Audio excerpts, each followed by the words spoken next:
Fellas, they want him dead. They're trying everything they can to take him out. Why? Because you seem to love him for real. And he seems to love you for real.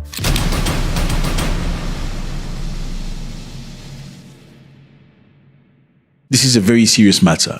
Ibrahim Traoré, this young man, this strong figure of the African Revolution, president of Burkina Faso, once again in a coup d'etat attempt. From who? From very close people. Again, Africa. It's always the closest people that are the most dangerous to us. Why do they want to take him out? Because they think he's wasting time. He's not doing anything. He's just pretending to be a good guy. He's not all of that he's pretending to be. They want him to hold elections in a country that is ridden by terrorism, a country that is unstable, a country that is a prey to many colonizers that want to find their way back as soon as he's out of office. We all came together in support of Burkina Faso President Ibrahim Traoré. People came out the street from Togo to Lomé, from Jamaica to Kenya, Antigua to Angola. We all came together as one people to support Ibrahim Traoré. We were not happy. A lot of people were actually angry that, again, you want to take one of us. We know this. We've seen this clip before. We're not going to let it happen. False accusations have been used many times to destabilize African countries and whoever nation that is standing up for themselves. Same for Gaddafi. They accuse Gaddafi of unaliving his own people so they can have a legitimate reason to go and destroy the man. Why? Because Gaddafi wanted Africa to move forward, to be independent. In this speech, he said some very important things about development, about delivering promises as a president. So we are now in the last month of the semester, the first semester of the year 2025. I would therefore like us to use this month to start thinking about the outlook for the second semester and to see what has worked in our administrations and what has not. And as you can see, this morning we have just proudly raised a flag together with the Confederation's anthem. This is yet another step we are taking in our union. This is not without difficulty, because unity is hard, especially in Africa. You have to be very strong to fix Africa. You have to be very strong. It is difficult to come together, but it is the solution. We must unite. Little by little, the AES is making steady progress. Despite all the difficulties, all the ongoing challenges, if I were naive, I would ask myself the question, but why don't the imperialists want this union? But I'm not naive, he knows why. And it's the same question that those who still tend to sleep should be asking themselves. Why don't they want us to unite? Why does the Confederation scare or bother some people so much? Because we are approached every day by these imperialists trying to get one of the three of us to betray the others. We have been facing this for a very long time. Every time, these are the kinds of schemes that are used to get you to leave the Confederation. This should make us think. And when we look at our relationships, there is actually no friendship. Changing Africans is not easy. You have to sacrifice yourself to change Africans. It's a lot of work. In this world, there are only interests. People only come to us for their own interest. We need to be fully aware of that. They will fight us. They will keep fighting us, but we will come out victorious and strong. These situations we are experiencing, we must not take them and feel sorry for ourselves. On the contrary, it should make us stronger. We must come out of this war much stronger.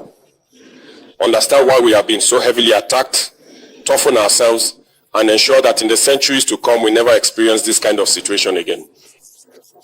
That's what we need to keep in mind.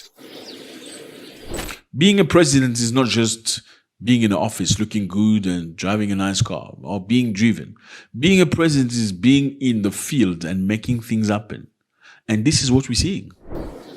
So I encourage everyone to redouble their efforts, because Burkinabes are known as very courageous, hardworking, and resilient people.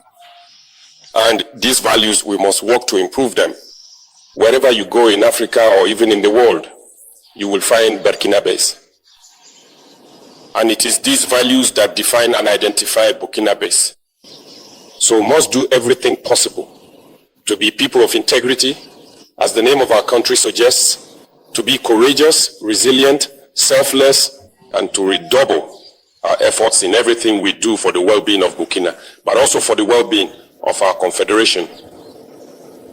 That is very important. And once we have reached a certain level, you will understand even better why we are being opposed. Because our country is rich in its human value, rich in its moral values, but above all, rich in its subsoil.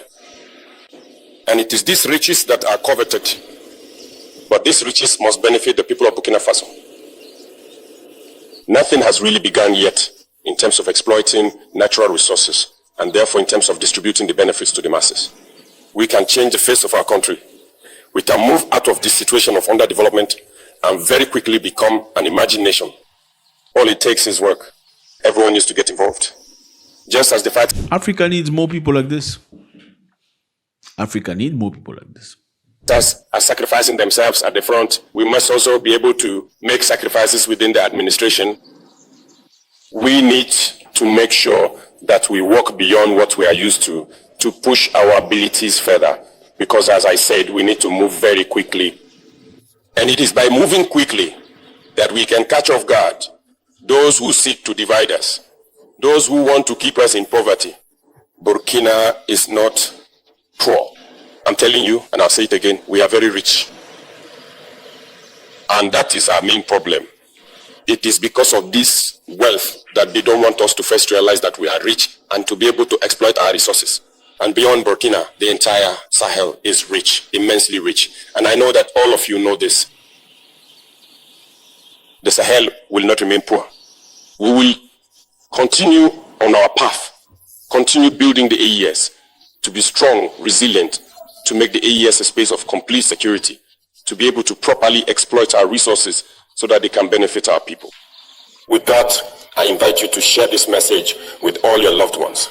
We must make sacrifices here in the rear, in the offices, in order to support those who are on the front lines. So I wish you a very good week, a very good month of June, and a great end to the first half of the year. And let's meet again soon to face the second half of the year with more energy, more selflessness, and more courage. Homeland or death, we shall overcome. You can clearly see he's trying to make a very strong impact. He wants the army to be strong. He wants his people protected. Let me know how you feel about this, fellas. It's always a great pleasure. God bless.